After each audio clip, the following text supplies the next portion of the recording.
Well, with that, I think we'll turn to our next panel. We are really lucky to have as a moderator Kavitha Cardoza, who those of us in Washington feel like she's a member of the family because we hear her every morning when we're going into work.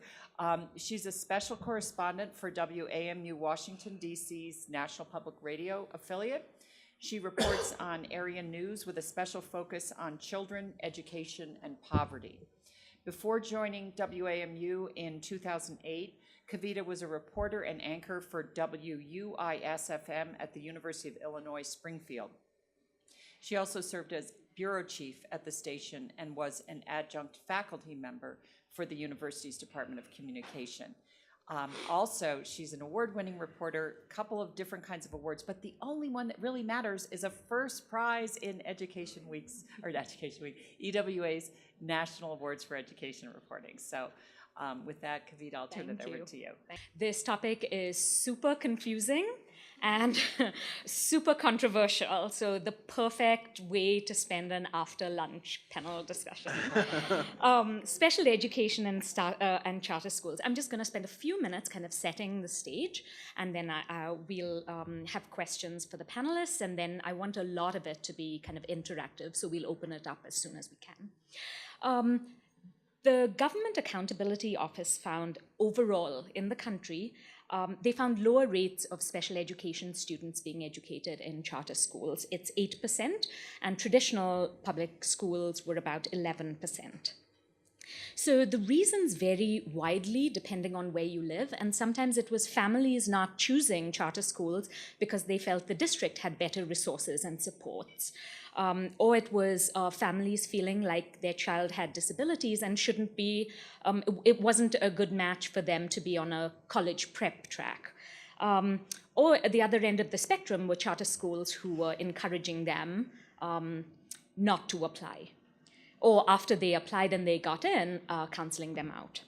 All of us as reporters have got phone calls from families, and this happens in traditional public schools as well. We're just concentrating on charters here.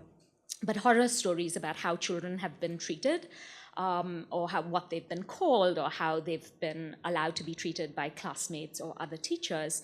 And I know I've struggled with, well, what do I do with that? There are lawsuits. I know DC has had a lawsuit about special education. Houston has. And I think also there's a very practical aspect of this. The charter schools often are small. They might not have the resources, the specialized resources that they need. It's much more expensive to educate a child with special needs. And they just don't have the economies of scale like traditional public schools have. And so for this panel, to prepare for this panel, I read tons and tons and tons of stuff. And then the last one on my list was really the best.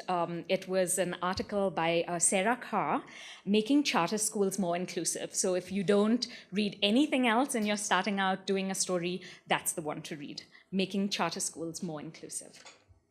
So I will start by introducing our panel. Right beside me from DC is Scott Pearson. He's the executive director of the DC Public Charter School Board. It's the only authorizer in DC. Next, we have Pamela Bisceglia. She's with Advocacy Denver, a nonprofit civil rights organization serving children with developmental or intellectual disabilities. Then we have Morando Rhim. She is executive director of the National Center for Special Education in Charter Schools. And we have Josh Drake. He's from Denver, a director of strategic initiatives within Denver Public Schools. Thank you very much for joining us. So I am going to actually start with Pamela. Pamela, could you, Lauren, why don't you set the stage for us nationally and tell us which states are doing well with special education, which aren't, and why? Okay. So I can start by saying it's an ongoing concern. One of the reasons we created our organization was that a group of us had seen that special ed and access for kids with disabilities was not being addressed, and that's why we formed the organization. So, however, we do see some positive signs. I want to give you some national data and then follow up with some state pieces. Kavitha mentioned the GAO report, and so we've got a little bit of longitudinal data if you're giving me some wiggle room in terms of different data sources. The GAO report that came out in 2012 cited data from 2008 and 9, as well as 9 and 10. And then the civil rights data collection was recently released this spring, or this last spring, from 11 and 12. So we've got 3 years of data, and it's trending positively. It's small. So from 08-09, GAO reported that 7.7% of kids in charters had disabilities, relative to traditional public at 11.3. In 09-10, it was 8.2 compared to 11.2. The traditional public schools don't change much. The CRD data from 2011 and 12, charter schools are at 10.44, and traditional public schools are at 12.54. The CRDC data set is different than what GAO was drawing from, so that could be why there's a little bit of difference there. But I would just say there's a positive trend. So we think that as the charter sector grows and knowledge grows and capacity grows, that we are seeing more students. An important piece of that is the notion of what is right. Is there a right number that we should be going for? Because there are broader concerns in special ed about over-identifying kids. So in terms of what's positive, I think we've got some representatives on this panel who represent what's going well, and that's why they're here. We've got Denver that's trying to be very proactive to try to make sure that students with disabilities are being enrolled in charters and specifically creating center-based programs. We've got Washington, D.C., where the charter authorizer, who's been very proactive in terms of accountability and transparency and holding charter schools accountable. And I would also hold up Massachusetts, that the Massachusetts State Department of Ed, which is the only authorizer in Massachusetts, well, actually not true, the primary authorizer, districts also authorize, but a much smaller subset. The Massachusetts Department of Ed has been very proactive and thoughtful. Many years ago, they allocated a staff member to work in the charter office. It was focused on special ed, created accountability structures and monitoring structures, and they tried to be very thoughtful of balancing how do we monitor and hold schools accountable and help them build capacity, but at the same time not just creating this rigid monitoring process that would burden the charter schools given the deregulation. So I'll just throw those three out, and one last one is New Orleans. You all met Robin Lake earlier. SERPI released a report a couple weeks ago about positive progress in New Orleans and what's going on specifically around innovation in special ed, specifically around funding and creating incentive funds for charters to create programs for students with higher needs. So those are the four I guess I would hold up just to start the conversation. Pamela, can you give us a kind of overview of what's happening in Denver, the school and districts over here? Denver Public Schools is, it's kind of interesting in that Denver Public Schools, I think many people might suggest that DPS is a failing district. And I think in response to schools that weren't performing well, there's certainly DPS is looking at more choices, more options for parents. A third of the schools are probably considered charter schools or contract schools. And we hear a lot of concerns from families in terms of the number of kids with disabilities. Kids with disabilities are really underrepresented. DPS would say that 8% of students enrolled in charter schools are students with disabilities. But Denver Public Schools does have a unique model. It's called Ridgeview Academy Rites of Passage, which is a charter school, but it's in collaboration with youth corrections. So 40% of those youth are students with disabilities. It's kind of that school to prison pipeline. And then other schools that offer certainly fine programming, such as DSST. Some of those campuses report between 1% and 2% of their students are students with disabilities. It's probably for different reasons. I sometimes suggest that really the only families that have choice are the families that have the resources to transport their child to and from their school of choice. In Colorado, if a family chooses a school other than the school that the district assigns their child to, they waive the right to transportation. And so for a student with a disability where transportation should be considered a related service, giving up that related service. And then, of course, we hear discussion in terms of families being counseled out, particularly if the child has more significant behaviors. Josh and Scott, both of y'all have really been reformers in your area, and I wanted you to talk a little bit about what it was like when you started in both your cities, and what is it now? What are some of the changes you've made and why? So why don't we go with you, Josh, since we're... Yeah, so I joined Student Services about 3 years ago. When I joined, the figures were very similar to the national figures, as well as what Pam just referenced. You know, in Denver, about 11% of our students are students with disabilities. Of that 11%, about 9% or so are served in the general education environment and should be, equally represented across all schools. And then we have about 1.5% of our kids who have more significant disabilities, who we have historically been serving through these center programs, a program for kids with significant autism or significant emotional disabilities. When we looked, what we saw was charters had about 8-9% students with disabilities versus the district having just over 11%. So that largest difference was really these students with the most significant disabilities. So a lot of our work in the past couple of years has been working with charters to be able to provide the services and programs to serve those kids. So we went from a place where 3 years ago we had 2 schools with about 10 students, we'll have next year over 20 programs and about 150 students, and 3 years from now we think we'll have that number doubled and be reaching parity. There's been a lot of work to make that happen. Which is, leveraging, I think Denver is different than many districts in terms of the relationships with charters. So one is just a basis of trust. We had a charter compact about equity of access as well as responsibility, which I think helped a lot. And then there were just a lot of technical pieces to make this happen. One, clarity on the funding we're providing to schools.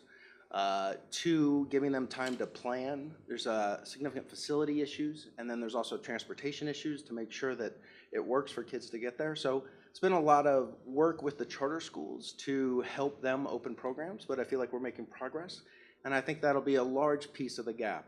I would say when you look at the enrollment numbers, I would reference one study that I think did a very good job of framing the issue, which is Marcus Winters from the Manhattan Institute. He looked at New York and Denver. Very helpful. We're looking to kind of extend that work in terms of additional years and deeper, but there's really 3 issues. Who's applying to a school? And then once they get there, who gets identified or exits special ed? And then who chooses to stay or leave that school?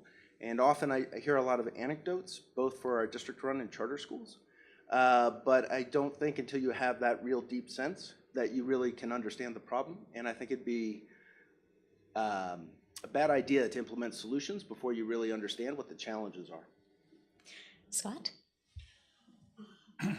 Well, the improvement in charter schools serving special ed in DC started before I arrived, so I by no means want to take all the credit for it. We had a special ed co-op that was a voluntary group of charter schools that organized to help pool resources that launched back in the late first decade of 2000, and that started things.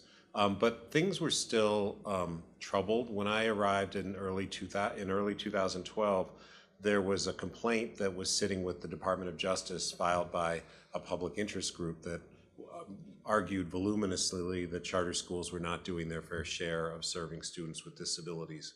And so we addressed that complaint head on and put in a number of new programs.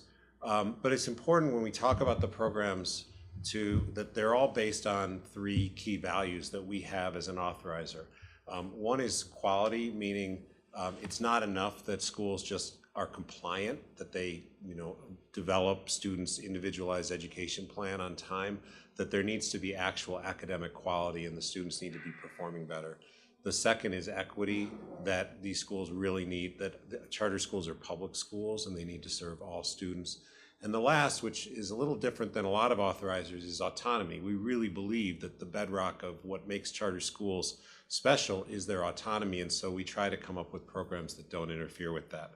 Some of the things that we put in place, first on the application side, how do we make sure that charter schools aren't screening kids out with disabilities? So we launched what we call our mystery shopper program, where we have staffers call charter schools posing as parents of students with disabilities and record their answers.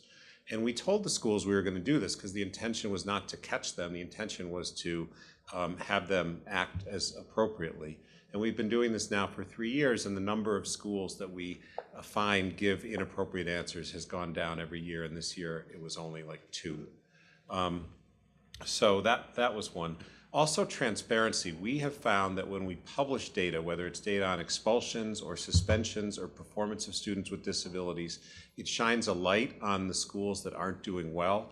It calls attention. Every one of these schools has an independent board of trustees who historically has gotten all of their information fed to them by the school's executive director, who invariably says that everything's going great. So when we publish this data, it motivates the board of trustees to take action. So we publish a lot of data through citywide, what we call equity reports, that provide lots and lots of information about student performance and discipline and admissions, all broken down by different subgroups, including students with disabilities.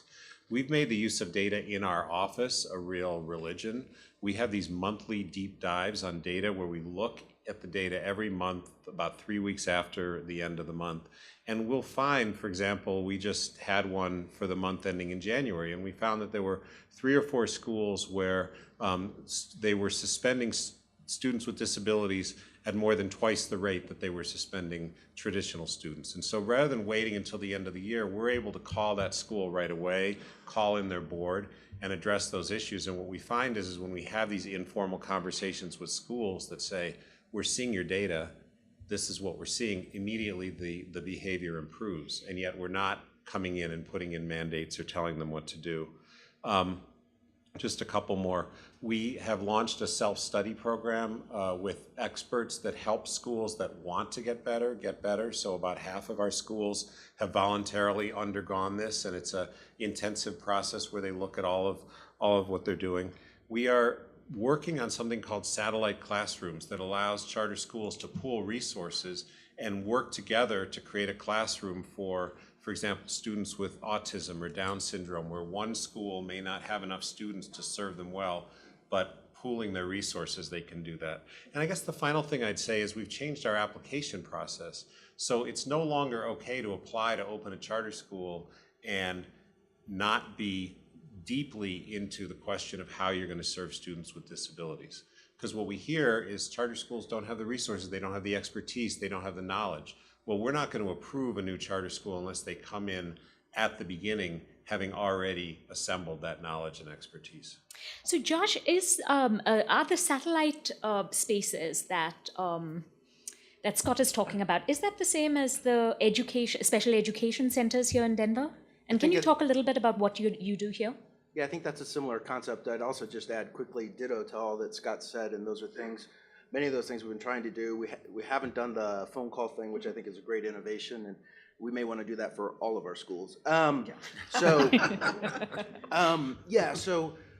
you know, I think the challenge is we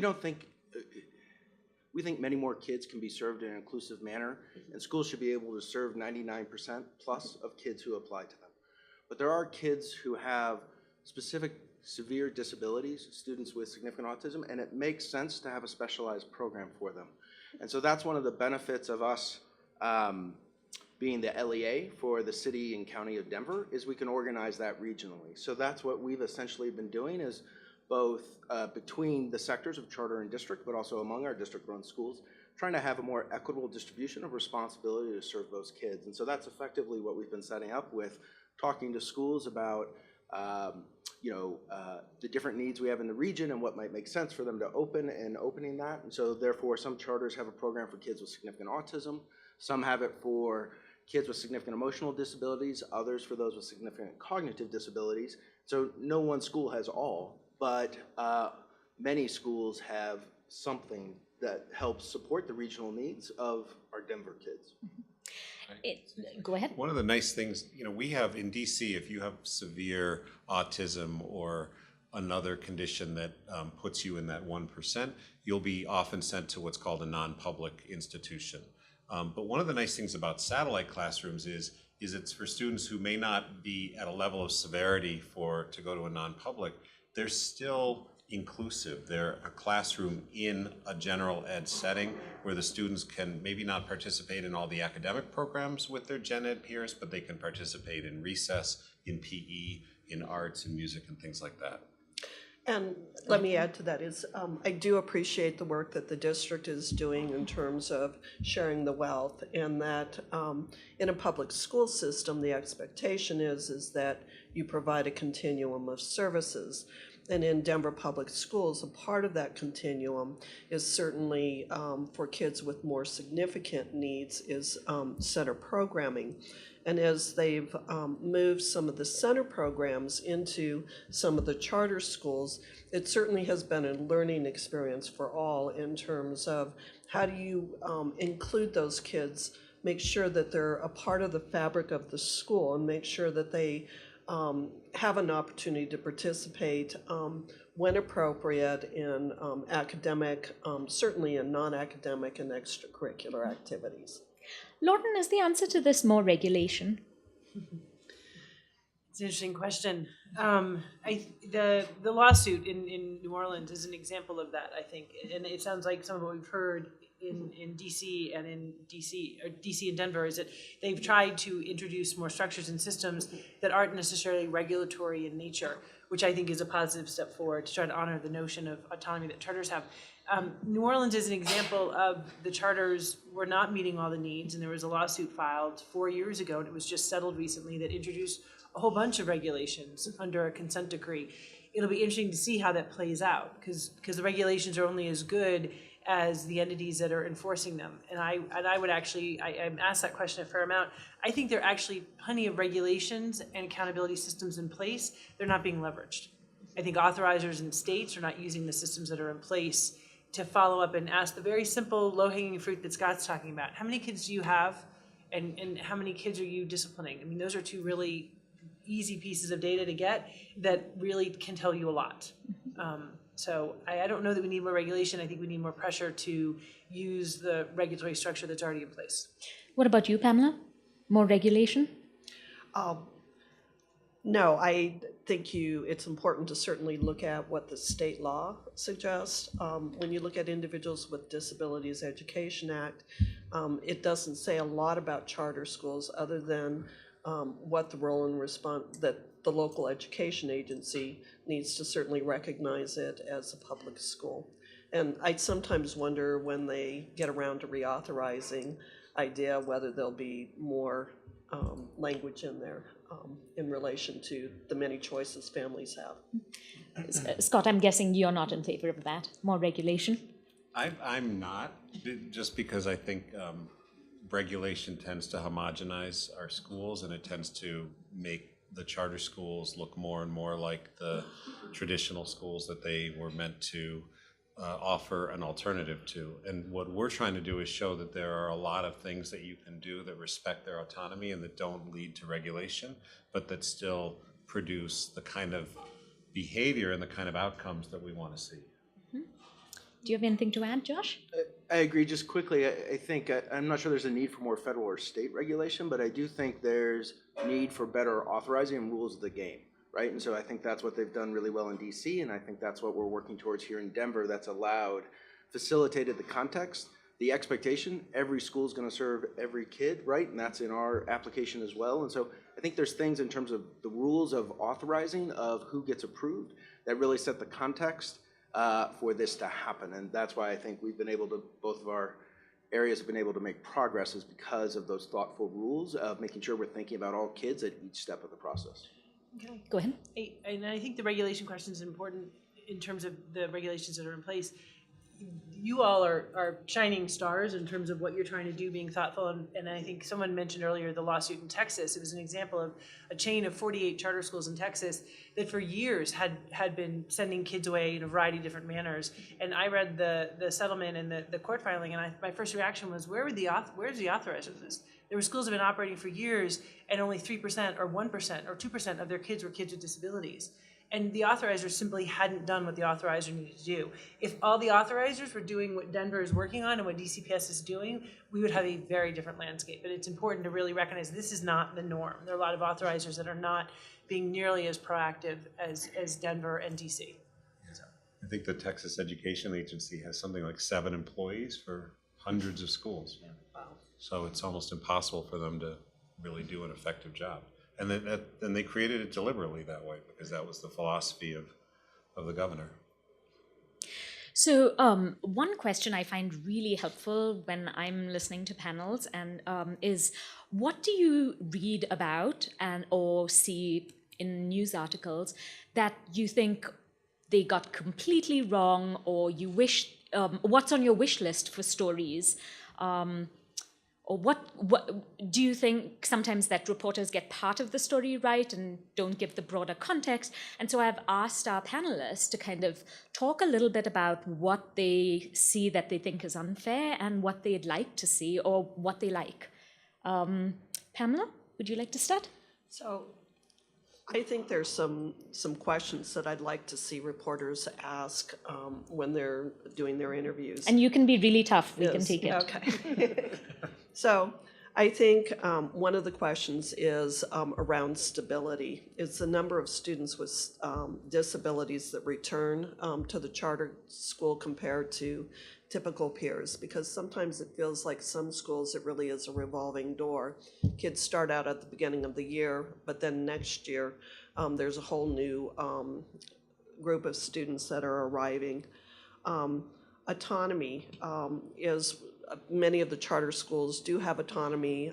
They are able to opt out of district policies and procedures if, in fact, there's a school district that's an LEA. I think it's important to ask them about if they did opt out of a policy or procedure, what did they replace it with? Ask the questions around student discipline, different things like that. I think it's important to ask what kind of relationship the charter school might have with the district, the local education agency, or the state education agency. Do they purchase certain services from the school district, or are they responsible for providing anything and everything? And then does the charter provide a basic continuum of services? I think what's unfortunate is sometimes as I read an article, they're talking about students, and yet I know that that particular school says we do everything where we push all services in or we pull all services out. And that's not only true of charter schools. I know that we struggle with many, many traditional schools doing a one-size-fits-all. Josh? A couple quick comments. I mean, to build on something Pam just said, when someone's complaining about something for a certain charter sector, ask the same question about what's happening in district-run schools. I think from our perspective, we see these challenges across all of our schools and have to work hard to try and improve practices and supports for kids. And so, and that ties to my next point, which some people talked about here. On this enrollment question, you can hear a lot of anecdotes, and obviously it makes a more compelling story when you have a mother and a child who's been treated in a certain way, but I think to do the deeper analysis or push for release of data to the transparency point so that we're actually dealing with the data and not just a particular anecdote, because we've personally heard anecdotes about our charter schools and our district-run schools, and we've had to follow up on both. But we're still trying to get the data. This came up recently in New York about a comment about charters counseling out kids, and they said, well, where's the data? The district has it. They should be able to release it. And so I would really push for the transparency on that. And one last point is, a lot of compliance, there's a lot of inputs, but we really should be focused on outputs and what are schools accomplishing for kids? Encouraged by the federal and states, special ed pushing for results-driven accountability, and that's really what we want to be talking about for our students with disabilities, is what outcomes are they accomplishing, and pushing all of our schools to do a better job with that. Scott? Charter schools were founded originally, have always been based on the notion that not all the schools are going to succeed and that the low-performing schools need to close. And there was originally the notion that the market would work, that if a school was low performing, no one would go to it, and then the school wouldn't get any money and they would close by themselves. And that has not happened. Parents flock to low performing schools almost as much as to high performing schools. And so it's really put the onus on the authorizer to be aggressive about closing low performing schools. And I'm not so much speaking about DC specifically as nationally. Reporters, when authorizers close schools, reporters often write human interest stories about the effect that it's having on the students being closed, or they cover, the protests or the 300 people who turned out in the school gym. And you don't see nearly as many stories that say, hey, you know, this authorizer has been letting these horrible schools continue, or not horrible, but these low-performing schools continue for 5 years. Is the authorizer doing their job? You know, and there are examples of papers that have done that. The Detroit Free Press did, you know, a week-long series on it that has had tremendous impact in Michigan. But I would say, you know, more stories about whether the authorizer is doing the job they should be doing, and maybe less about making it harder for the authorizer to actually close schools when they need to. Lordan? All right, that's a good question because I have a real pet peeve. So charters are schools of choice. So parents have to decide they want to go to the charter. And every time I read an article in the newspaper that says charters don't serve students with disabilities, and I realize that it's a soundbite and someone is writing and they're reflecting what they've seen. But if you're a parent sitting at your breakfast table thinking about where to send your child with a disability, you've just been told don't apply. And parent choice and parent demand is a huge part of charter schools providing programs for kids with disabilities. Because the more kids with disabilities who apply to charters, the critical mass is going to be a tipping point where the charters have to create the programs for the kids. And so every time you write an article where you write it or you quote someone that says charters don't serve students with disabilities, you're reflecting what you've seen rather than, but parents interpret that as they don't have to, they don't need to. So please, if you're going to write about something, then say this charter may not be serving as many or they don't have access, but charters are required. Their public schools are required to serve students with disabilities. Because the parent audience that are reading your newspapers are then saying, I shouldn't apply with my child. So that's a pet peeve. And I keep thinking as an organization, one of our kind of loose metrics of success is when I read fewer articles that say that. Because then we've gotten the message out to parents and others that charters are public and they need to enroll all kids who want to apply. The other piece I want to share is the whole notion of who influences decisions. Is that frequently we see a charter school only has a small percentage of kids with disabilities, and there's no acknowledgement of all the different people. The immediate presumption is that charters discriminate, when in fact places like New York and Florida, the actual district, the traditional district, has a role in where kids can enroll in schools, a role in enrolling. And so if you're gonna look at those numbers to recognize that there are multiple factors that go into the opportunities for kids when a charter is operating as part of the district as they are in places like New York and Florida, that the district is at the table and shaping those numbers and those decisions, as well as the parent and the charter. So. Shall we open it up for questions?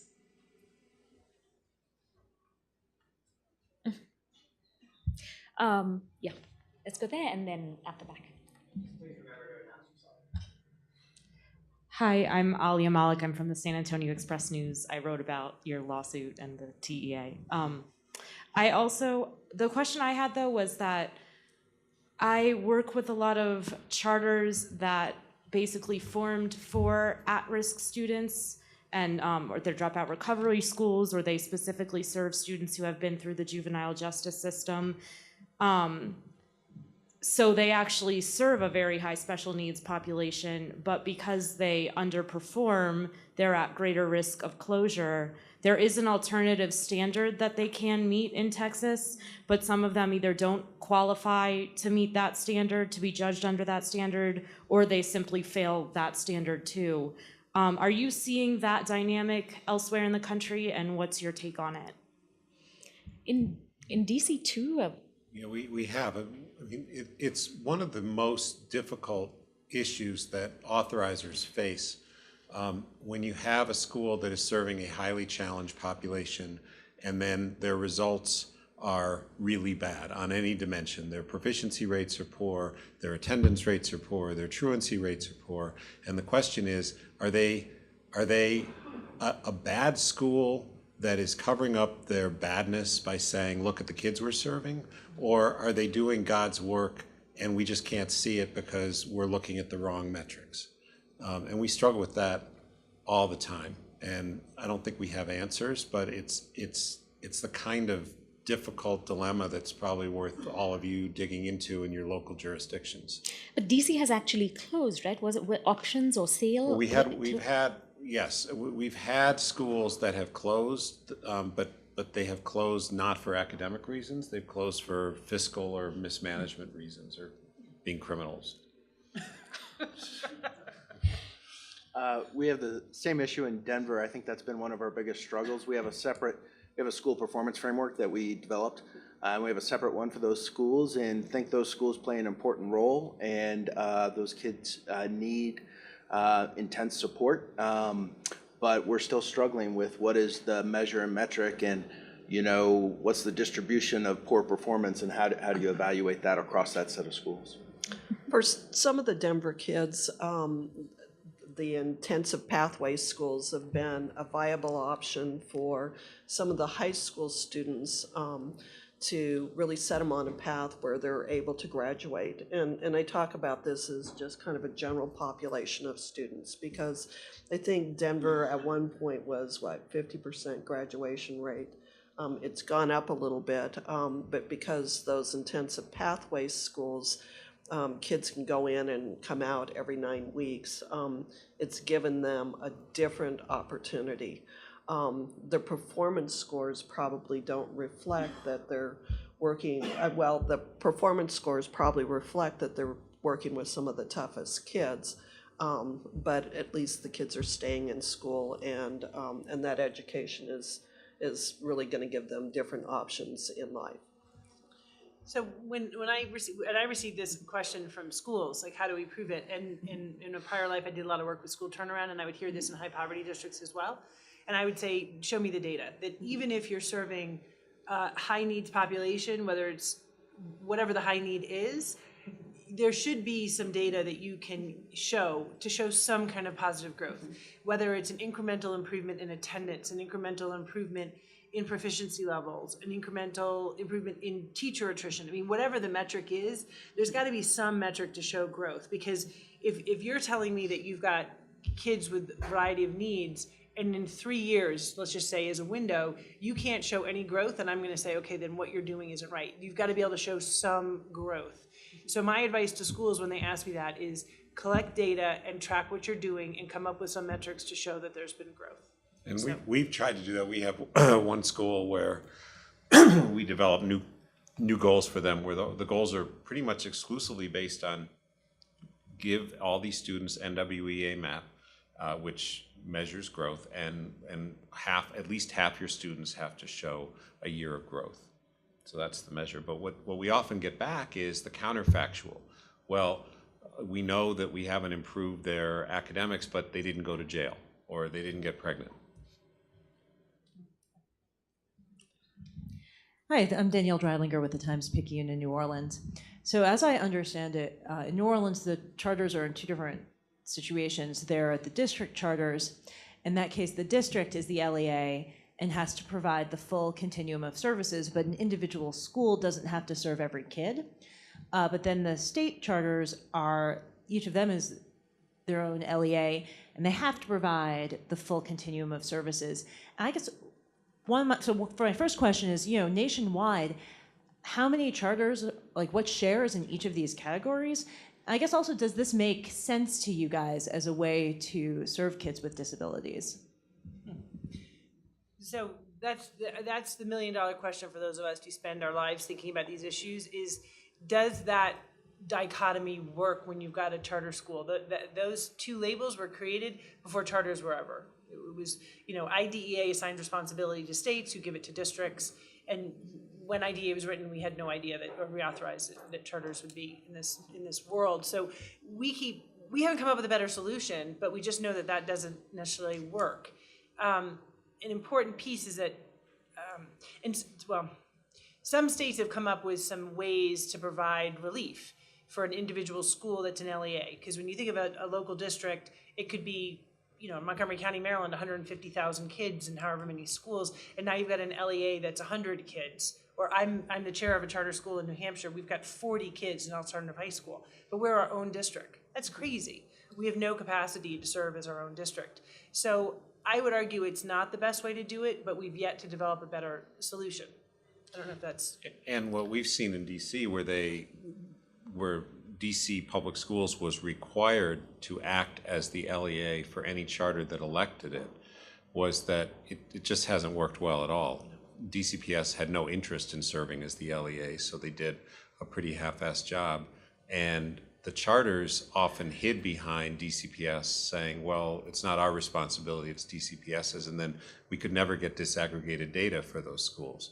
So our city council just passed a law that is now going to require every charter school to be their own LEA.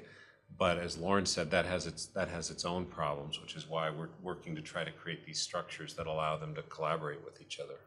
And sorry, I just want to follow up the percentage. I want to say it's 40-60 with, I've got this data at home, but I haven't looked at it recently. I want to say roughly 60% of charters are their own LEAs and 40%, but don't quote me because I'm not sure if that's accurate. But we do have that information, just as we know which states. We've got tables that outline it, that I could follow up with you if you want to know that number. Erin Richards, Milwaukee Journal-Sentinel. There's a constant battle in Milwaukee between our non-district charter schools that tout their higher test scores than the district.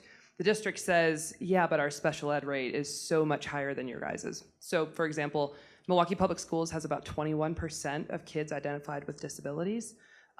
Our non-district charter schools are about 11%, so more on par with the actual district of Denver. Can any of you shed some light on that argument of over-identification of kids with special needs, under-identification?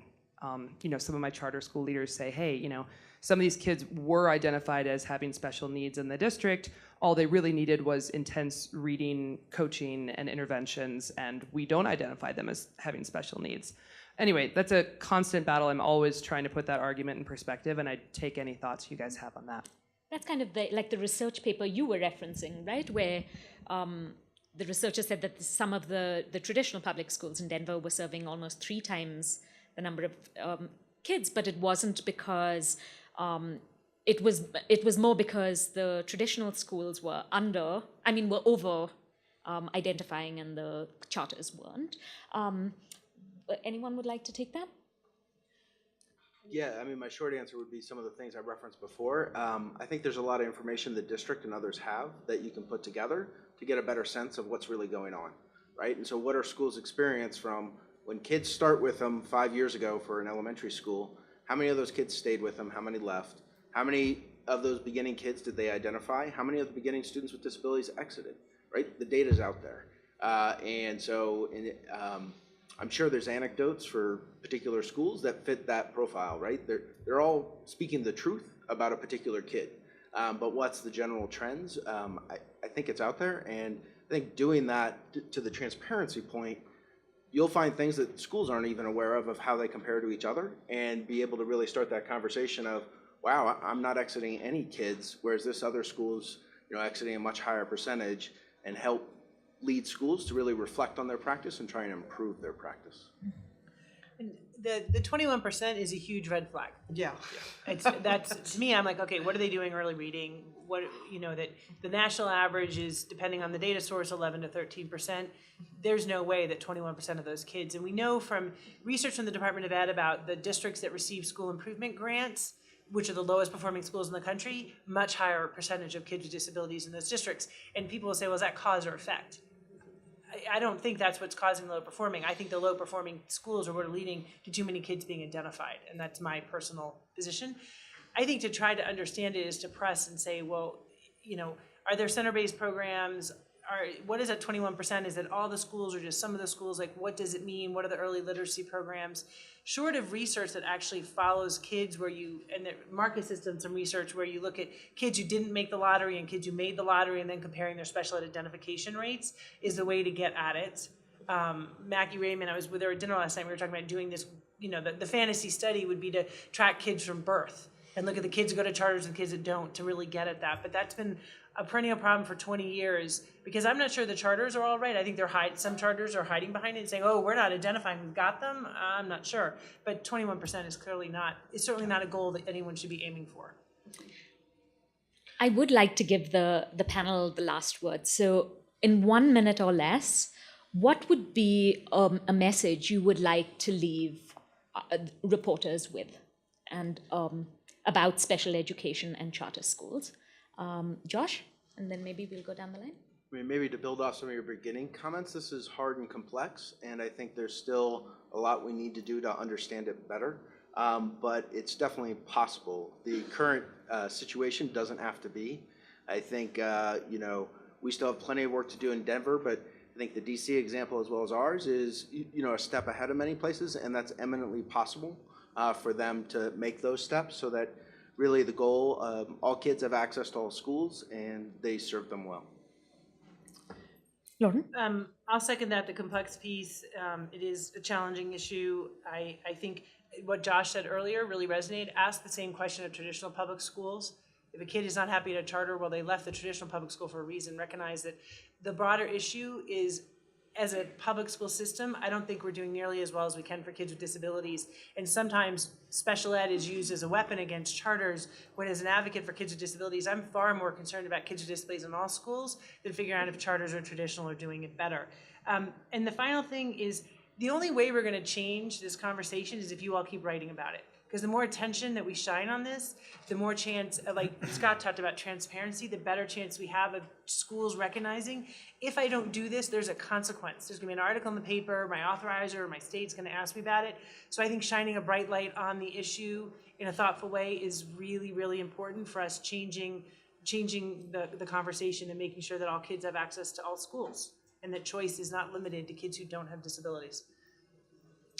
So I would like the charter schools to welcome all students, certainly students with disabilities, but also English language learners. And I want to make sure that all means all, whether it's a traditional school or a charter school. And that's Thank you. Scott? nothing profound. I'd say first, it is possible to make real progress on this without regulation, and we're doing it in DC. We're seeing it in Denver. Second, while IDEA does require every LEA to serve every student, the reality is that when we look across the charter sector in DC, we look at it as a portfolio. We don't try to create 112 schools, all of whom have the same capacity and serve students who have the same needs. We try to create a portfolio of schools so that for every family, there's at least a couple of schools that can serve that student's needs really well. And ultimately, the only way we're going to succeed with the diversity and the independence of charter schools is if we look at it that way and create structures to allow them to collaborate with each other. I think that's it. Thank you very much for being here. Nice job. And we've finished a few minutes early.